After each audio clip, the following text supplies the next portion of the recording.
My name is Everett Kramer, and you're sitting in my house that I'm building for myself and my family to near Passive House standard in the Hudson Valley of New York. We're on my farm here in Germantown, and over that way is my old farmhouse that I renovated, and that was an 1850 farmhouse. We had about 40 sheep here on the farm. In renovating that house and trying to update it and live in it, like every material in it was not durable. It was impossible to clean through the little floorboards and stuff, and it was cold, and I really started thinking about what would be the ideal house for this environment and for my family, and how could we live here in this place and on this land in a really easy and modern way, but that still made sense with where we are. And I got really into Passive House and, making something that, responds to climate change and is carbon neutral or as close to that as possible.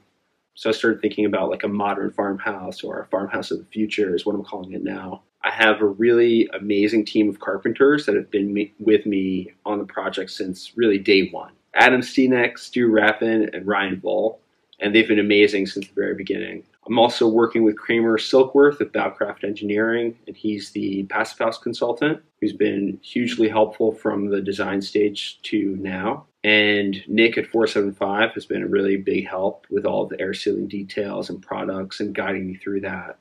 But this house never goes below 60 degrees, and it hasn't gone over 70 so far. That to me is that's a win. That's the point of the house. It was below zero last night. Let's see what we get. Okay, it feels really nice in here. Let's look at our temperature. Wow. If you could see this, 53 degrees, and it's showing 9 degrees outside, and there's no heat on in the house.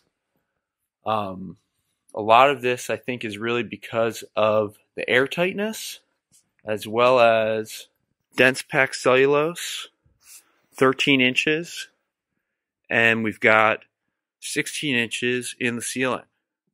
Triple pane windows everywhere, and this is our concrete floor that was recently polished, and that's kind of our major heat source at the moment, is the sun hitting this concrete floor.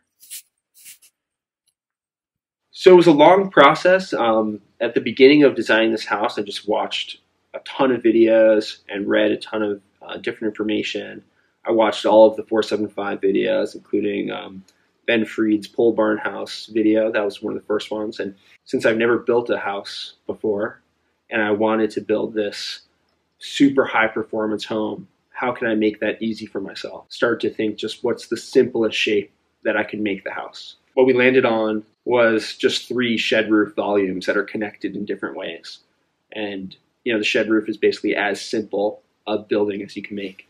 Started developing that, and then I went up to Yestermorrow and did their 2-week home design build class with my SketchUp model, everything, and really refined it through there and walked away with, I think, something pretty close. And then got an engineer to put construction docs together and started working with Kramer to get, work out the different wall systems and air barrier and vapor barriers and everything like that. That's the Intello. That'll be our membrane for the internal stud wall. That's a Lunos in-wall heat recovery unit. That'll be the ventilation for the studio. There are going to be 2 of those. A big part of the concept of this house is that it's a pretty modest size home in terms of the internal insulated conditioned space. But then there's 1,000 square feet of outdoor space, decks and patio that connects 2 buildings, or connects the 3 buildings, and then 2 triple sliders that connect that space. The key idea is a house that is small and easy to live in the winter and easy to live in with a small family, but in the summer opens up and we can have 50 people here and it feels spacious and comfortable. This is our front door. These are Zola Alu 75, triple pane glass, R11 glass. The total R value for most of the windows is about R5, but because there's so much glass, some of them are a little bit better than that. I'm pretty psyched about these hinges, pretty substantial, but that's because of the weight of all of this stuff. It's all super heavy. Because there's so much significant structure connected to the outside, doing a double stud wall with that outside wall being structural made a lot of sense. It's just been super simple to explain to everyone what we're building. It's just another wall inside. It's not that big a deal. We use plywood as our sheathing, so that would be vapor open, and we use Solitex Adhero on the outside of that instead of zip, so that we have that vapor openness, so we don't need to worry about condensation on the inside of the sheathing. And Intello on the inside of that. And basically just got as close to the 475 smart enclosure on double stud walls as we could. We're fully strapping the siding for a rain screen. So if water gets between the siding and the house can dry out and the siding can dry into this cavity and also to the outside. And because of the stack effect, there's probably going to be air coming behind here, heating up as the sun hits it and going out the top. So there'll be constantly air venting through this channel. A cool detail in this house that I'm pretty proud of, the slab sits a foot higher than the frost wall. That insulation under the slab connects directly to the cellulose in the walls. This is our 12 inches of EPS foam that comes up, and then there's 8 inches underneath. And then the vapor barrier goes through that, underneath the mud sill and to the outside. And this is all poured on top of that. There's an inside house, the inside air barrier that you could draw in section without lifting up your pen.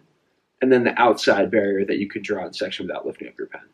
And there's no spot where it's like, half an inch of insulation or something like that. To insulate the gap between the window and the window buck, I used wool from my sheep. My wool from my sheep that ate grass right here, before the house was here. Just feels very full circle. This is going to be our guest bathroom or second bathroom, and it's a wet room. There's going to be a shower pan installed in that to that center drain, and it took a lot of work to figure out the levels here. There's a pan going in, thin set plus tile, and eventually it'll all be the same level as the finished floor. I'm sort of embracing this idea of it being a futuristic house. We have polished concrete floors that are super easy to clean. From the outset, thinking about robot vacuums and, a house that's just really super easy to maintain and that, my son can go crazy in and not, destroy anything. We're using a lot of skate light, which is material for skate parks made by Richlight. It's the same thing. So we were using that for exterior trim, for our countertops, for our stairs, and that's just compressed paper with resin. It's recycled paper. It's a really great product. I'd be really excited to inspire other people to build a high performance home. And I run into people all the time through this that tell me that they think a house needs to breathe and all of these other concepts that are really outdated. It's not that hard. There's great products out there and great guidance from you guys. And yeah, it's totally doable.